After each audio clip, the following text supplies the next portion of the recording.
Jai Mangal is here. He's the filmmaker of the movie called I'm Okay. Kurt, it's good to have you back here. Good to, be back. Filmmaker extraordinaire. This is another pet project of yours. I'm Okay. You directed it, you star in it. Did you write it? Well, let's talk about the writing in a second. Tell us what the movie is about. It's like an anti-romantic comedy. So instead of watching a couple at the beginning of the relationship, you watch them towards the end when everything is bad. But it's funny. It sounds depressing, and it kind of is depressing sometimes, but it's funny. It's a comedy. And the clip we're about to see is about what? It's actually just to give you a feel for the movie. It's sort of like a conversation between me, my character's name is Dean in the film, and his girlfriend at the time. And they're just talking about, this is just a regular conversation that they Life. have. You'll see. Okay, Yeah. let's watch a little bit from I'm Okay. How about we have sex on Monday? I can't on Monday. It's Wendy's birthday. Let's just cuddle instead. Intercourse is the ultimate form of cuddling. What about Thursday? I start my amoxicillin on Thursday. I can't do that. Oh my god, you're not sick. I'm sick, okay? I'm gaining weight. My face is swelling. Okay. Friday, 5 p.m.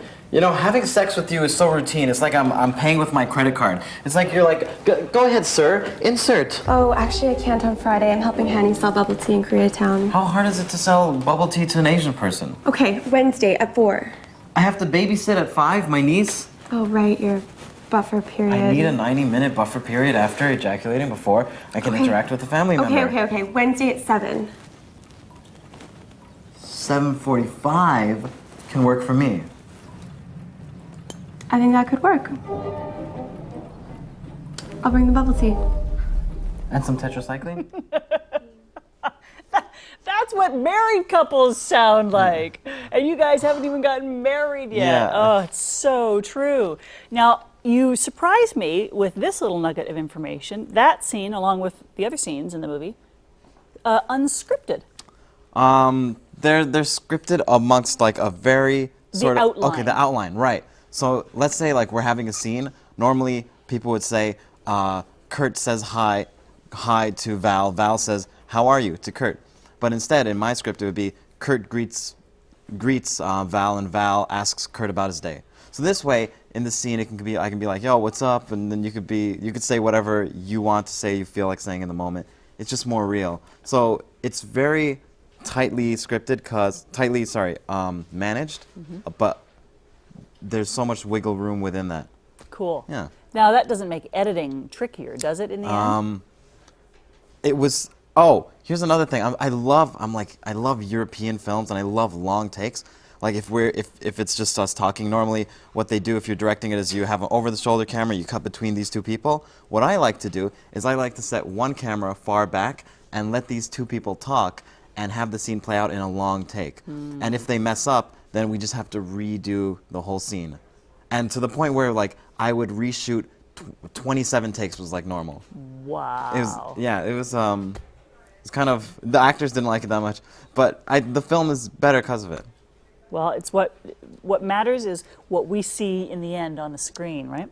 So this has been a whirlwind project. You got the whole thing going and acted and shot within and edited within 3 months, 90 days. How'd you do it? It was so much work. Like it felt like if you went to university and you're cramming for exams and you cram for like 2 days and you never study, so you have to like stay awake for 48 hours straight. It felt like that for 3 months, like just constantly just editing. Friends and family just didn't exist. Nobody saw me. They thought I was dead. Like seriously, one guy just didn't know where I talked to him every day and just stopped all of a sudden. And you did this with a pretty small budget, $25,000. Yeah, it was a little less than 25, but yeah, and yeah, it was really small. That was kind of to show other independent filmmakers, look, you can do it. It's possible. You just need, it's really like the time and the effort put into it. It's not really the money, because a lot of times people are like, I need 100K, I need $1 million or whatever to do my thing. I can't do it yet. I need funding. 25K is not unreasonable for an independent filmmaker. Did the actors get paid, or were they doing this for their real? Very few of the actors were paid, and I feel really bad because it went like disproportionate to talents. Like the most talented ones didn't get paid, and that's just the way it worked out because they were so good and there were so many of them. And then for like really obscure roles, like I needed an old Asian guy for something. I looked for months for an old Asian guy. I would ask people, "Do you know any old Asian people?" And like for my film, not just for my life. And then, and then I couldn't find them. I had to like be like, "I'll pay you this amount. I'll pay this amount," and it kept increasing until finally I got one. And he doesn't really speak English that well, so it was so hard to direct him in the frigid cold. We're out in the cold filming 27 takes of something. Oh my and he's goodness. messing up the lines, but it was okay. Well, anyway, yeah, it went disproportionate to talent, and I feel bad for that. Well, those are what make the stories so great. It premiered in TIFF in December. What was the reaction?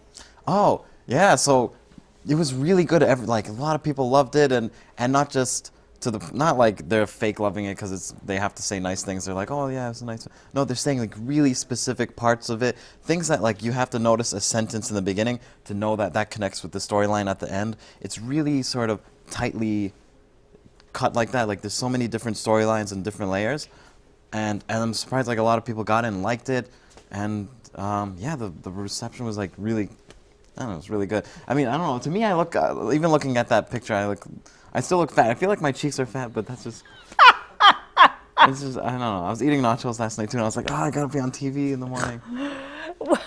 No, it's okay. Whatever, it's okay. You don't have to say anything. When do I we know get to see you're the saying it with your film? eyes. It's okay. No, I'm not saying You're anything telling me about I'm your fat. cheeks. It's okay. When do we get to see the film? February 16th. It's showing at TIFF again, at around in the evening time, 7:30. And it's screening there once, and then it'll go off to festivals, so you won't see it for a while in Toronto. And then you'll get to follow the film around and Yeah. do promo for it. Yeah, and like tickets, you can get tickets at imokfilm.com, and yeah. Now, the cool thing is you've done something nice for our daytime viewers who go online to buy your tickets. What do they have to do? So if you go online and you watch Daytime Toronto, all you have to do is like go online. When you're buying the ticket, just say the coupon code Daytime. You get 25% off. Oh, that's brilliant. Yes. Thank it you is brilliant. so Thank much. you, Val. It's a quarter off this price of the ticket. How is it when you're directing yourself? Because you can't see what the camera guy is getting with Yeah. his shot because you're in the middle of the scene. How does that work? Oh no, it's good I can't see because then I would complain about how I look all the time, just like now. But like when I'm in the scene, it's so much better. I used to do stand-up comedy, and a lot of this role is kind of improv in a way because it's unscripted, which is fine. But the actors are not comfortable with that because they're so used to tightly written lines. So when I'm in the scene, I'm almost directing it like if I feel like they're taking too long with their line, and it's all shot like one take, right? So then I'm kind of hurrying them up. I'm like, okay, so tell me about the milk. The milk's expired, right? Like I'll just rush them to that thing, and then so I'm directing the scene within it. It was kind of fun. And we as viewers, we wouldn't see that. No, well, We you wouldn't wouldn't clue notice it. in. I would make sure it's organic in the scene. Otherwise, I'd do another take. Oh, that's so fun. Can't wait to see the whole thing. It's called I'm OK. So go to imokfilm.com, get the tickets. Remember the daytime in the promo code, 25% off.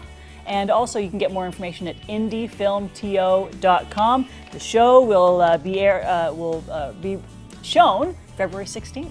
So go see it. Love it. Support our local filmmakers. Next, we're going to hear a flute quintet.